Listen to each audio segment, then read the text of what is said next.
Genesis 1. You know, a lot of people try to, because it's popular today, they try to fit the Genesis account into evolution. You know, a few years back, we had the Catholic Church, some members of the Catholic Church, some priests saying that to stay relevant, the church must teach evolution because evolution was no longer a theory, it was a fact. No, evolution is still a theory, never been a fact. You cannot fit the Genesis story. People who try to fit that, you know, they want to be all things to all people. They want to say that, okay, God created it, but he started as a one-cell amoeba, and he became this, and he came that, and he came this. But the Bible didn't say that God breathed into a monkey the breath of life, but he breathed into man. But so much of the confusion comes because we have heard the religious Genesis, and so we get it in our mind that that's the way it was. But God has inspired this thing, folks, the way he wanted it, and there's some stuff that we can see in Genesis if we just take what he said instead of what we've heard. And see, on one side, most Christians will tell you that the earth is 6,000 years old. The Bible doesn't say that. Man's time here is about 6,000. Man's time. But we don't know how old the earth really is, not biblically. It doesn't say. From the time of Adam, we've got about 6,000 years, and God winds this thing up. Adam was the first man as we are. He was the first man created in God's image and God's likeness. But what we see in Genesis is a recreation, and we've talked about this a lot, so just bear with me, we fix to talk about it again. But in Genesis 1:1, look at this. In the beginning, God created the heavens and the earth. When did that happen? In the beginning. It doesn't give a date, does it? Somewhere back in the very start, not start of God, but the start of all creation, God created the heavens and the earth. And that word created, ed, is past tense. Do you see that? So we get that whole idea. It's created. It's done. Now John tells us, in the first chapter of John, in the beginning was the Word. Remember that? Let's just read that, this whole Genesis, and I'll read that John, that first chapter, how he starts off. But in the beginning, and God is in eternity. We have to understand God never has been in time. Never. God's always been in eternity. I mean, he's in tomorrow, and he knows history, he knows the future. He is all-compassing. But he said, in the beginning was the Word, and the Word was with God, and the Word was God. The same was in the beginning with God. All things were created by him, and without him was not anything made that was made. Doesn't leave much out, does it? If it was created, if it is here, God did it.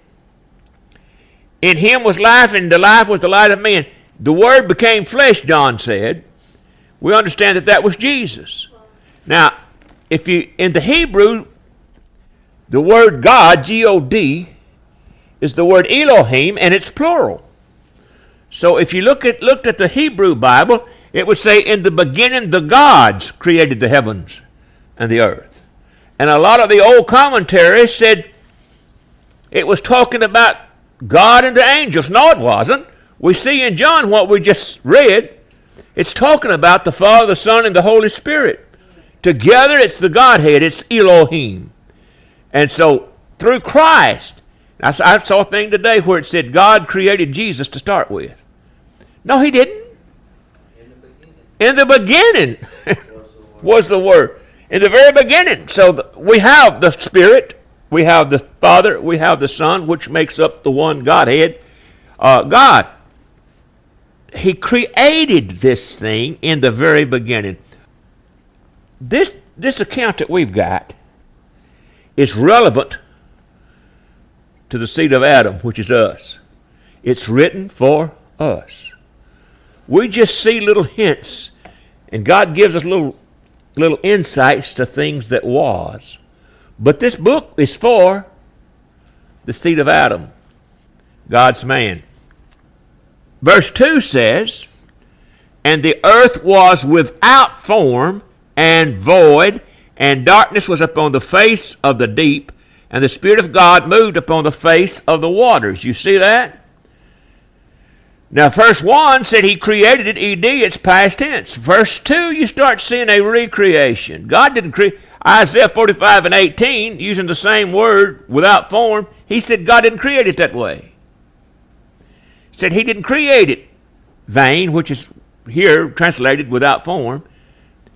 But that word was is the same word that the Bible uses when God breathed into Adam the breath of life and Adam became a living soul. Here the translators translated it was.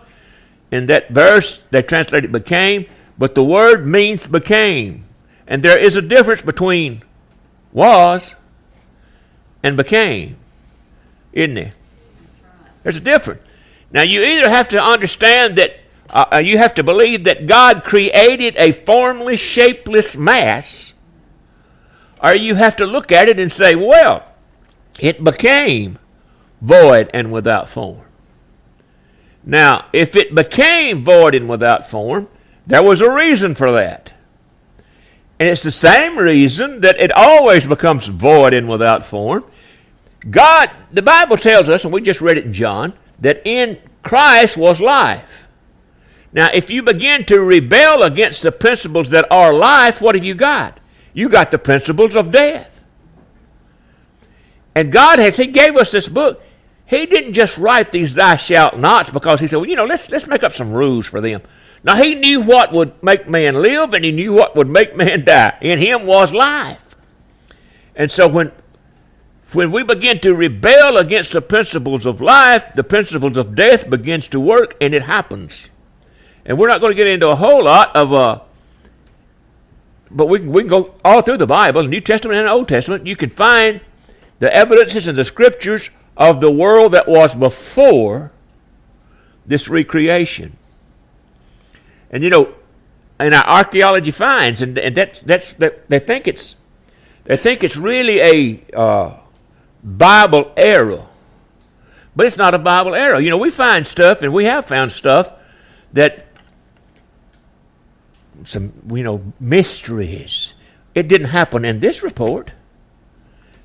And folks say, well, see there, the Bible's wrong. No, it happened in the beginning, somewhere between the time God set this thing in order and the time chaos enveloped it. We have found maps, in stone, that from above looks exactly like airfield landings. And they have found pictures on walls of beings with wings flying. That they've dated back thousands and thousands of years. It was before. It was before Adam came, folks. There was a creation before Adam. They found a big rock formation, and I forgot where it was. Seems like it was Italy. I'm not sure. Don't hold me to that. But I was reading an article. It's been several years ago. And it's up on top of, it had sheer cliffs on every side. And they had big rocks set up there like a temple. And we don't have anything that could carry that size rocks up there. But they were up there. And there's just a lot of things they found. They found, I was reading a book, I believe it was called We're Not the First, where they found out in the ocean, they found parts that looked like parts out of a modern computer. Didn't have them here. There was a time before. There was a time before. And it became void and without form. And it was a time, and we're just going to say this without getting into it deep, and we can look at it anytime you want to look at it. There was a time when there was an angel here named Lucifer, and there were cities here, and he had all kind of help here with angels. We don't know everything that was here, but he had things going on here until he began to rebel against God. Now, it became void and without form. So that earth age ended, and a new earth age began. And it began with Adam. It began with the creation. This thing was created for Adam. Now, all those discrepancies between the 6,000 years and how old science says we are comes because they think the Bible says it's 6,000 years old. No, man's time here is 6,000. Before that, we do not know. Of course, the billions and millions of years that science tries to put there, nobody kids you, they don't know either. Even most of them will tell you that carbon dating is not accurate at all above 10,000 years. And then they're going to talk about 5 billion. See, when you add when you throw all those years in there, just try to think how long would be 150 billion years ago. Your mind can't comprehend that. Theirs can't either. They throw it in there because it makes them look very highly intelligent and you kind of stupid. But they don't know either exactly the age of the earth, but we do know that it was here long before 6,000 years. How long, we don't know. I don't believe it in those billions of years, but it was here. And there was a punk angel here. Of course, he was not for a long time or high. I don't know exactly how many years he was there either before the rebellion, but he was here living, preparing for the coming of Adam before the rebellion happened. Now, verse 3 said, and God said, let there be light. Now, if we're looking at that verse 2, do you see where it says the Spirit of God moved upon the face of the waters? There was water here. Water. It doesn't give you a date for water. When did he create water? In the beginning. And the Spirit said, and God said, let there be light, and there was light. Now, if you read this story, you understand that it was the fourth day that the sun and the moon was set, and the sun and the moon what gives us light here. But God said, let there be light, and there was light. And in the Bible, when you see light, oftentimes it means revelation. And so that's the whole thing about it. This whole creation had went into chaos and a wilderness, and when God said, let there be, the revelation of who he was spread through all creation. All creation understood who he was. Let there be light. Let there be a revelation of who he is. And all creation understood he was the creator, and all creation moved at what he said. Because he was the only power working here, folks. He didn't have anything to work with. God spoke this thing out of himself. He's all he had. He's all he needed. Let there be light, and there was light. And God saw the light that it was good, and God divided the light from the darkness. Now, and God called the light day, and the darkness he called night, and the evening and the morning was the first day. Again, it's wrote, and relative to this creation, to man. That word light is a word called yom, Y-O-M. It's a Hebrew word. It can mean 24 hours. It can mean a time. It can mean a year. But because it says the evening and the morning, looks like he's setting things up for man, doesn't it? How many knows that God doesn't need time? He doesn't need to get up at 5 o'clock and go to bed at 11. He doesn't need to. He doesn't need time. But we have the evening and the morning, and again, trying to fit everything into all.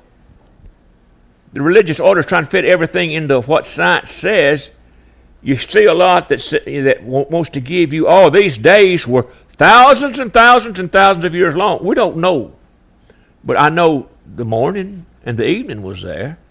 So if they wouldn't know it, the Bible doesn't say that they were long. It says there was light, and there was darkness, and there was evening, and there was morning. So I believe that God is setting these things up. To start with, when you understand the power of God, do you really think it took him 6 days to build this thing? Do you really think he could have built it in 3? He could have built it in 1. Because he could have built it less than that. Because when he spoke it, the power of that word began to make it happen. So this is set up for us. And when you see all this And God saw it and it was good. And God saw it and it was good. All this goodness was not for God. All this goodness that he saw was for the creature that he was going to create in his image and his likeness, a man called Adam. All this goodness he was making for Adam. People say, oh, was God just walking around out there for zillions of years by himself? God wasn't counting no years.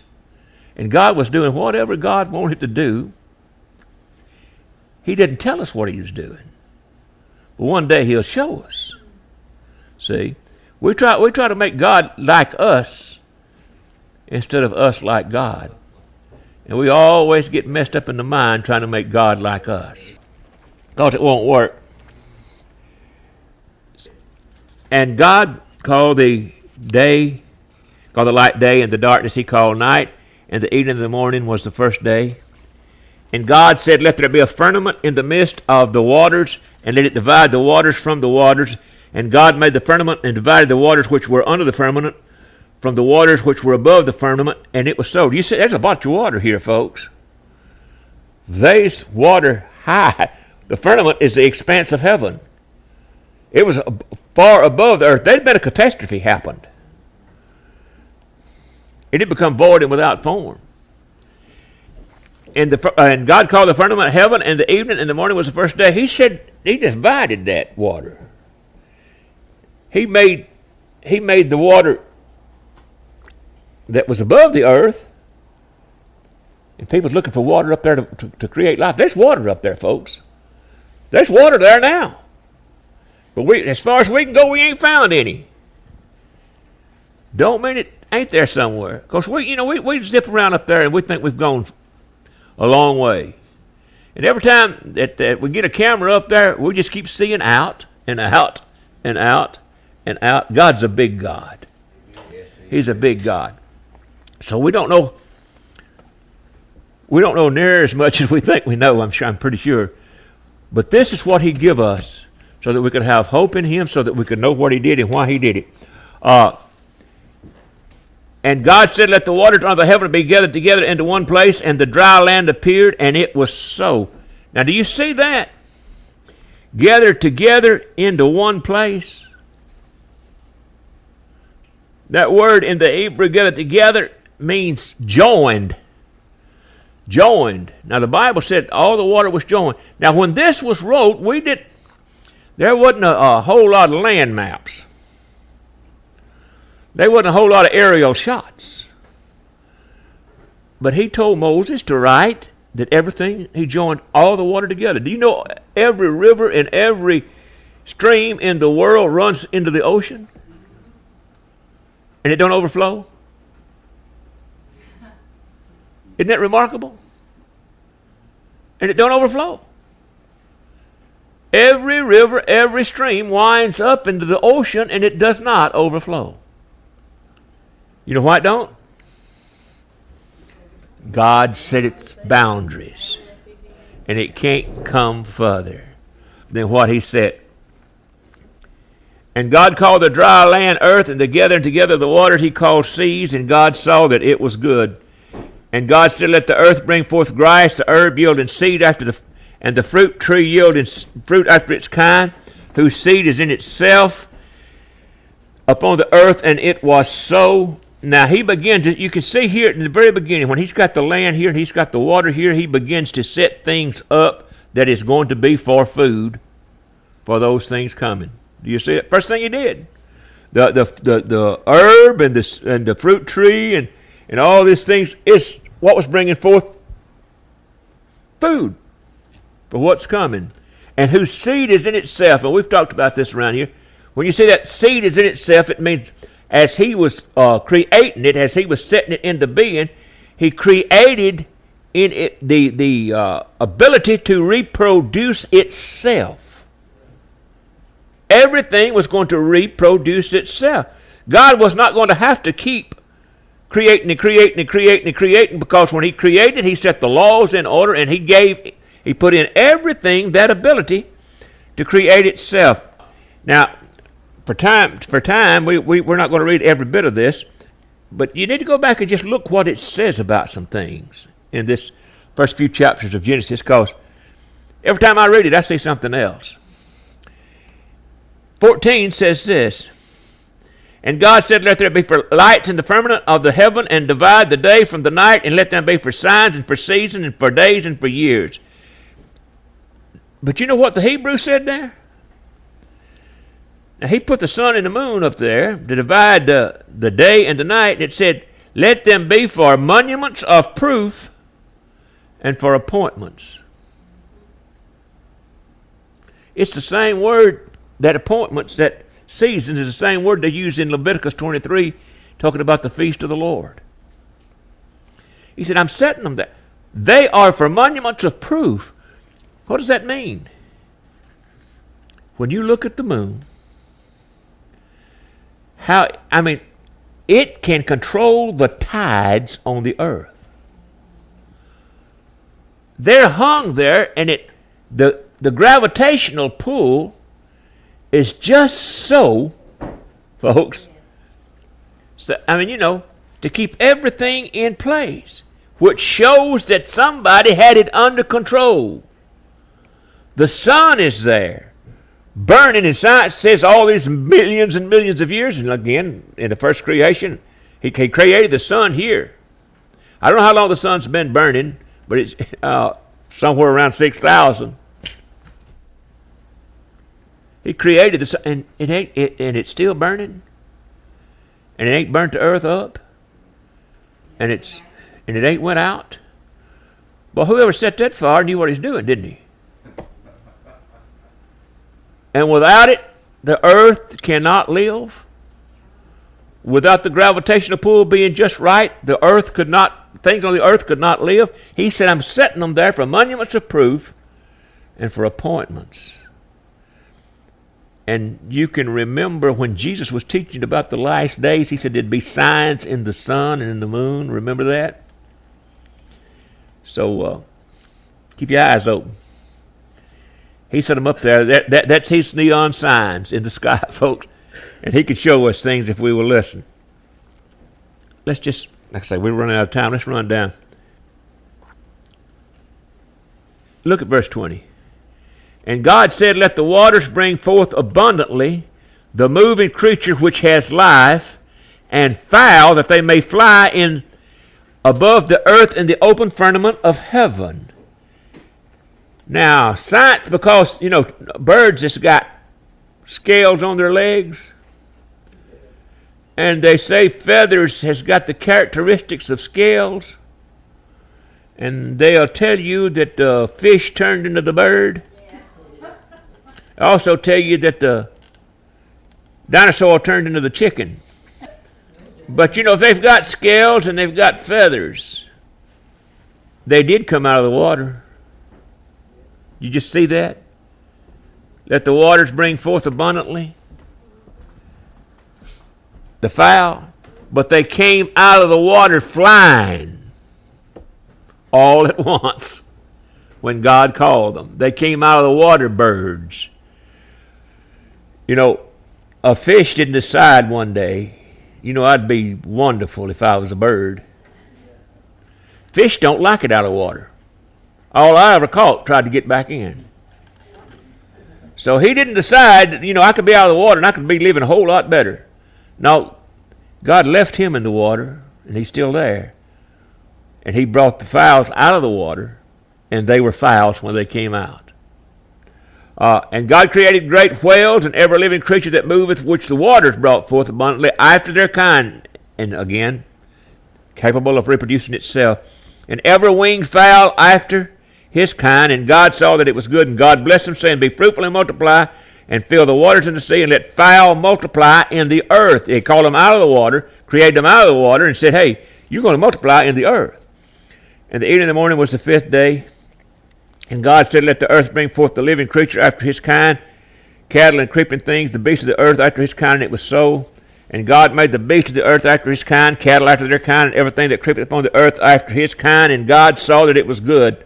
Now, see, he's got everything set up now. He's got the grasses set up. He's got the trees set up. He's got everything that's food for the earth set up. He's brought forth the animals. He's got the fish that's swimming. He's got everything set up, and everything is under his laws. And he said, let us make man in our image, after our likeness, and let them have dominion. And you see that again? Let us make man and let them have dominion. Them. Over the sea and over the fowl of the air, and over the cattle, and over all the earth, and over every creeping thing that creepeth upon the earth. So God created man in his own image. In the image of God created he him. Male and female created he them. Made them both. Adam and Eve came forth on the same created day. Sometimes we get that picture, Adam's wandering around here lost and can't find his shoes and don't know where his coat's at. And, somewhere along the way, God said, well, I better get him somebody where he won't be naked 20 years from now, won't know where his clothes is at. But no, Eve was created the same day from Adam. He called them both Adam. Adam named his wife Chaba, which our Bible says Eve. The Hebrew was Chaba, which means the mother of life, because out of her was going to come Christ. Now, God, when he said he's going to make man in his image and after his likeness, the Bible says that God is a spirit. And Jesus said that. And them that worship him must worship him in spirit and truth. But this spirit, which is God, is not just a little wisp of something that's got no form, no shape. No. The Bible talks about he's got eyes, he's got ears, he's got legs, he's got hands, he's got arms. Man looked like him, except he had molded man out of the earth. Let us make man. That word actually means when he formed man, he molded him out of the earth to look like him. Except man is in an earthly body. After his likeness, looked like him, and after his image, thought like him, talked like him, walked like him, till sin came. And how, he said, let's let him have dominion. How do you think that man could have dominion over the whole earth? Control of the whole earth. How do you think he could do that when there was just two of them? See, the creation recognized the Creator when he said, let there be light. And that all of creation recognized him.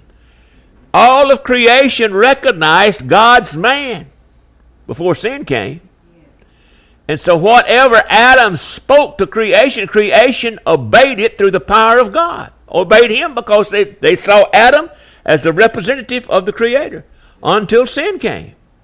So that's how he controlled through the word in his mouth, and because creation understood who he was. Man was made after God's kind. He wasn't God, but he was after God's kind. And God called him son. Amen. Called him sons. It still does. Now, I want you to look at something in verse 28 before we get any further. And God blessed them, and God said unto them, be fruitful and multiply and replenish the earth. Do you see that? And subdue it and have dominion over the fish of the sea, over the fowl of the air, and over every living thing that moveth upon the earth. Replenish the earth. It's the same thing he told Noah when he come off the boat. Replenish the earth. Fill it up again. He told Adam and Eve, fill the earth up again with your kind. Means it was once filled.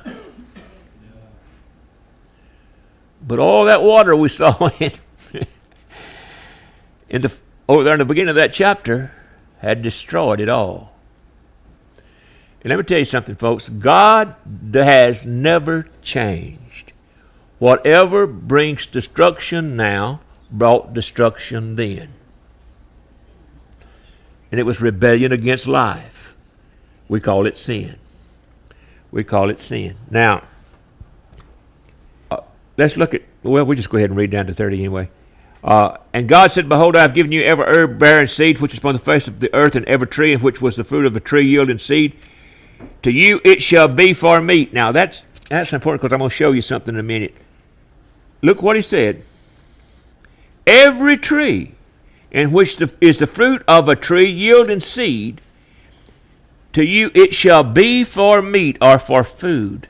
Man and beast was vegetarian here before sin came. They was vegetarian. Now, God saw that everything that it was good. Now we start over in we're not going to have that much time, but I want to show you this in chapter 2. Well, no, we'll go skip chapter 2. Let me just show you this right quick, then we'll get back to chapter 2. Okay, no. We're in 2. We're in 2. Look, this is the first time he said it. 2:17.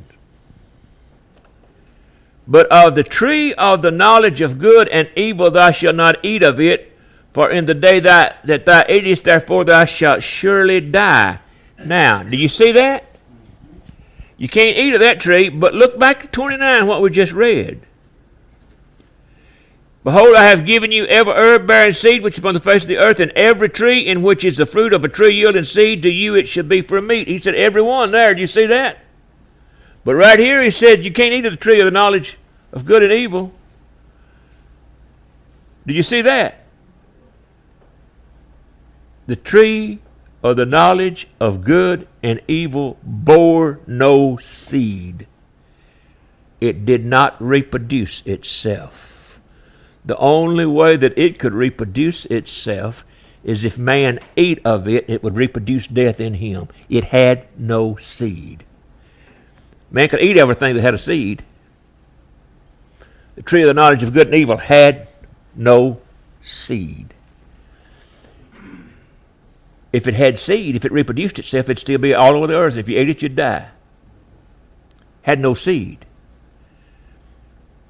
It began to spread death when man ate it, because that was the rebellion against God, because God set one tree there, and as long as man did not eat of that tree, every other tree produced for him. It was a symbol of the tithe tree. Leave that for God.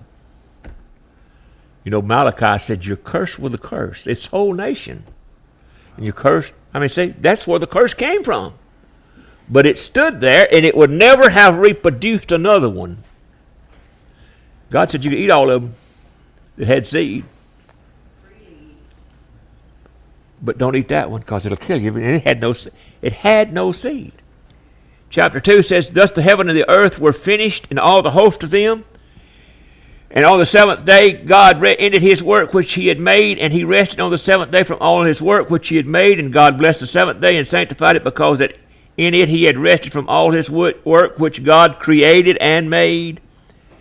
6 days he created it and rested. On that seventh he's setting forth a pattern, and it runs all throughout the Bible. Now we understand and know that under the law, Moses set forth the Sabbath day, and they'd kill you if they found you working on the Sabbath day. But Christ became our rest. We have no holy day. Christ became our rest.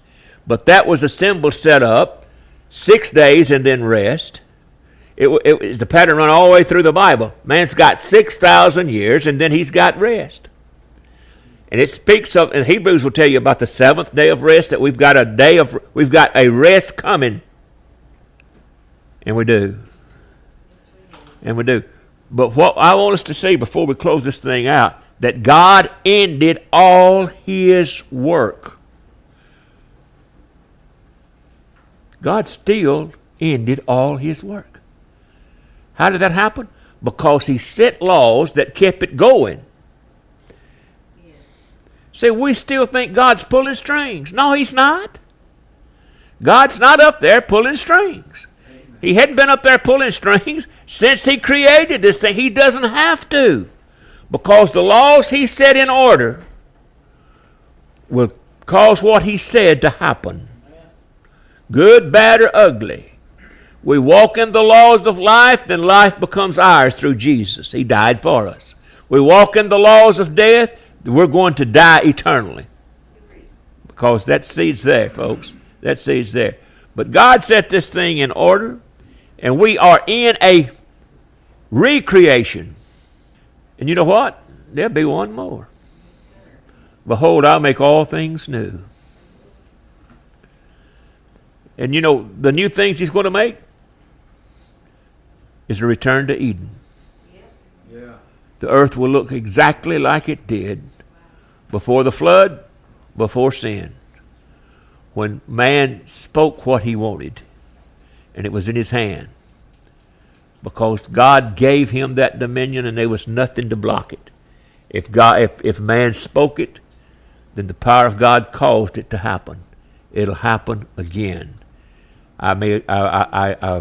Behold, I'll make a new heaven and a new earth wherein dwelleth righteousness. See, this thing, the flood, Noah's flood washed it clean, except what Noah had. Noah restarted it, and it is becoming void and without form again. If you can't see it, folks, you're not paying much attention, because it is absolutely becoming void and without form. You know, when you can't sit on your porch without being afraid to get shot, when new diseases is cropping up every day that we have no cure for, when you know, total annihilation is threatening the world through nuclear and biological weapons, when everywhere you turn around there's earthquakes and there's storms and there's floods and there's drought, it's becoming void and without form again, and it's doing so for the exact same reason it did both times before, the flood and before creation, this creation. This man is beginning to rebel against life. And you know, I saw where a fellow had wrote today, and I thought about, you know, over in Revelation where it's talking about in the Great Tribulation how that man, you know, will be cursing the God that brought all this great tribulation. They'll be laying it on God. And this fellow was talking about how all this was God's fault. And I said, my goodness, that spirit is already starting. It's already starting. Man bringing the destruction and saying God did it. God did it.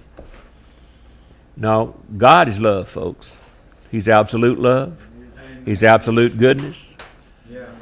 But whatsoever a man sows comes up, folks. And again, we need to look at this book for what it says, not for what we have believed or what we have thought. Because he inspired this, and this is the way it was, whether we like it or not. So I'll just stick with it. I'll just stick with it. Yes, sir. All right. We didn't get as far as I thought we might get tonight, but that's what I was, like I said, and around here when you're teaching one place for so many years, you're gonna run back across some stuff. But so I get excited. Every time I start reading Genesis, I get excited all over again. Yes, Because there's so much in this book, folks, that you just read, and all of a sudden God say, look at that right there. And there'll be something you never saw before. It's alive. It's alive. It's a living book.